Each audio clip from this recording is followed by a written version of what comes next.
Good day, brothers and sisters in Christ.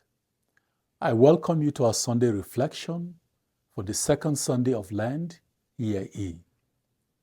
The theme of our reflection is Transformation, a response to God's blessing. And he was transfigured. Matthew chapter 17, verse 2. We sometimes find ourselves in spiritual exile, drifting with little awareness of who we are or where we are going. This reality is illustrated by Agatha Christie, the popular crime writer, who disappeared for 11 days in 1926. Her disappearance caused an uproar. Eventually, she was found in a hotel. Agatha had forgotten who she was, had taken on a different name and identity, and could not even recognize herself in her own pictures. She did not recognize her husband, who was part of the search party. Her disappearance was controversial. However, the common assumption is that she was in a state of fugue, a form of temporary forgetfulness. People in this state are often confused or forget who they are and impulsively wander from their homes. What is strange is that they hardly show any change in their appearance or behavior. There are 2 points in this story.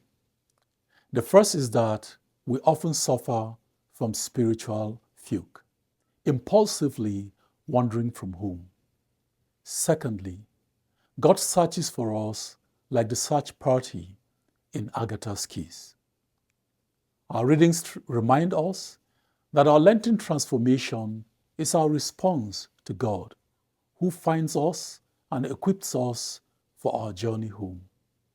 We see this in the promises made to Abraham in the first reading, which enabled him to leave the past behind and move into a new future. His life became something he could never have imagined. He believed in the power of God more than his own fortunes. St. Paul calls us to holiness in the second reading, not because of our good works, but because of the salvation we have experienced in Jesus. Transfiguration, Jesus received a glimpse of the glory of the resurrection that will result from his suffering and death. He was strengthened by the presence of Moses and Elijah. The goal of the story is not to amaze us, but to show us that we can be transformed in like manner. Our readings remind us that our response is fundamental to the process of transformation. Abraham stepped out of his father's house, and God changed his name to Abraham. Jesus marched on to Jerusalem, and he experienced the resurrection.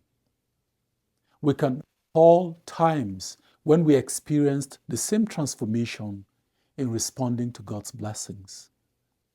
However, there are times when we feel stuck and immobilized. Why is that so? Most of the time, we are afraid of the unknown that comes with change. Unlike Abraham, we prefer to remain in our current situation, even though it causes us much grief and pain. We cannot imagine life without the thing causing us so much misery, so we remain where we are rather than change and be without it.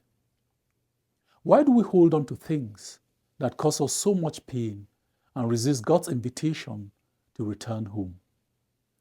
Maria Popova attempts to answer this question, and I quote, "On the precipice of any great change, we can see with terrifying clarity the familiar firm footing we stand to lose. Unfortunately, we feel the abyss of the unfamiliar before us with dread, the potential loss, rather than jubilation over the potential gain of gladness and gratifications. We fail to envision these because we have not yet experienced them." End of quote. To change, we must choose our attitude to the abyss of the unfamiliar. We have no option but to fill it with gladness and jubilation, which change will bring into our lives if we trust God sufficiently. Hebrews chapter 12 verse 1 invites us, and I quote, to fix our eyes on Jesus, the pioneer and perfecter of our faith.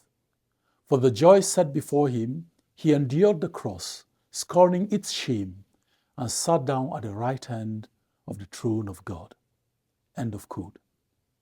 I pray this Lent will help you recover from your spiritual fugue, and like Agatha Christie, allow God to find and bring you home. I invite you to do the following. First, spend some time reflecting on a persistent bad habit. Ask yourself, what function does it serve in my life? Fast from this habit and offer your fasting to those who are suffering. Second, attend the Stations of the Cross, which takes place on Fridays at 6 p.m. If you cannot attend the communal one, do it privately. Have a blessed week.